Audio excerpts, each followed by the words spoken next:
High everyone, नमस्कार सम्पूर्णलाई। आज हामी तपाईहरुमाझ कुराकानी गर्छौं हाम्रो 4वटा इन्कमको सोर्स जो चाहिँ हामी सजिलै गर्न सक्छौं।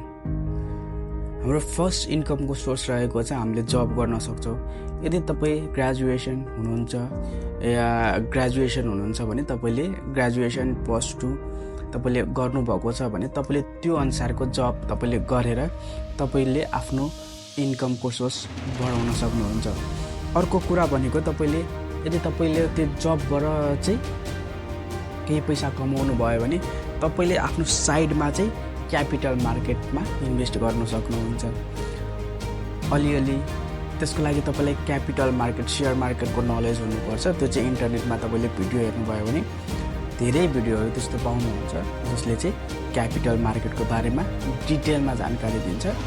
तपाईले क्यापिटल मार्केटबाट कमाउन सक्नुहुन्छ। थर्ड इन्कमको सोर्स भनेको तपाईले साइड बिजनेस हैन, तपाईलाई केही कुराको नलेज छ, कुन कुराको नलेज छ त्यो कुरालाई लिएर चाहिँ तपाईले आफ्नो साइडमा स्टार्टअप गर्न सक्नुहुन्छ। साइड तपाईको जब सँगसँगै साइड बिजनेस गर्न सक्नुहुन्छ।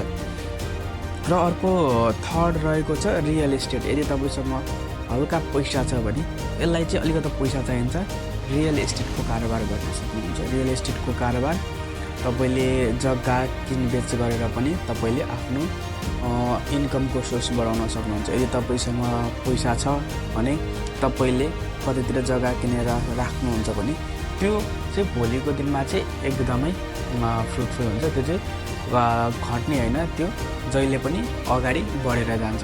यो 4वटा कुरामा चाहिँ तपाईले इन्भेस्ट गर्नुभयो भने तपाईले चाहिँ फलो गर्नुभयो भने तपाईले चाहिँ आफ्नो इन्कमको सोर्स र आफ्नो एसेट वेल्थलाई चाहिँ तपाईले राम्रोसँग बढाउन सक्नुहुन्छ। र तपाईले अर्को कुरा भनेपछि तपाईले आफ्नो पैसा चाहिँ कहिले पनि बैंकमा नराख्नु होला।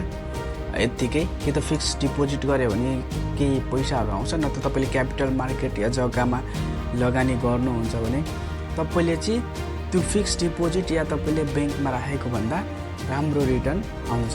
केही वर्ष लाग्न सक्छ तर तपाईलाई बेस्ट रिटर्न आउन सक्छ। यो सबै कुराहरुलाई चाहिँ अलिकति फलो गर्नुस् र क्याशलाई चाहिँ अलिकति फ्लो गरिराख्नु भयो भने तपाईले राम्रो इन्कम को सोर्सहरु र राम्रो पैसा चाहिँ कमाउन सक्नुहुन्छ।